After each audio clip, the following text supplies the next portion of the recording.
Stroke at heart failure ang sanhi ng pagkamatay ni Pope Francis. Nakoma rin siya bago bawian ng buhay ayon sa Vatican. Nagluluksa pa rin ang mga Katoliko sa buong mundo, lalo na rito sa Pilipinas, kung saan kilala ang Santo Papa bilang si Lolo Kiko. Narito ang agenda report ni Pierre Pastor.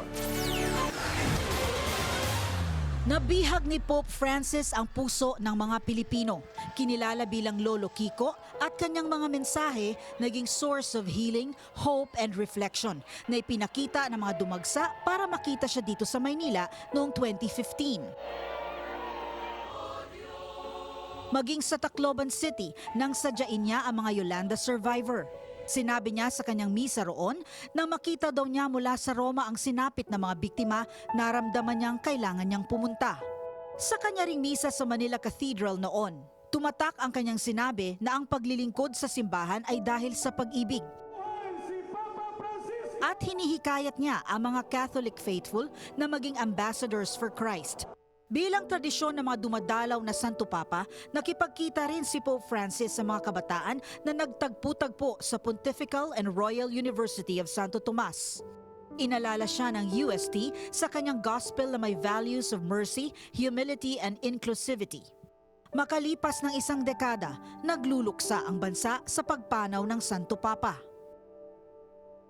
Si Pangulong Bongbong Marcos tinawag na best pope in his lifetime si Pope Francis.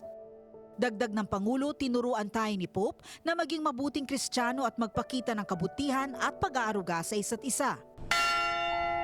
Inalala din si Lolo Kiko ng mga kabataang naantig niya ang mga puso. Malaking dagok din yun sa simbahan.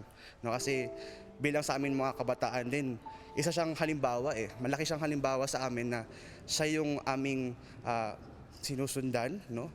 Since he is a vicar of Christ. Para sa akin po parang na-serve naman niya po yung purpose na bilang Pope. I think naging magaling naman po siya sa niya, trabaho niya bilang parang leader ng nating mga Katoliko. Maging ang singer na si Darren Espanto, may unforgettable moment din with Pope Francis noong 2015. Bilang pagpupugay at pagmamahal, ang mga simbahang Katoliko sa buong bansa ay nagpatunog ng kampana matapos malaman ang malungkot na balita ng pagpanaw ng mahal na Santo Papa. Nag-alay din ang banal na misa kanina sa Manila Cathedral. 80% ng Philippine population ay Roman Catholic, kaya naman tinawag ang Pilipinas na Catholic stronghold in Asia. Para sa agenda, Pierre Pastor, Billionaire News Channel.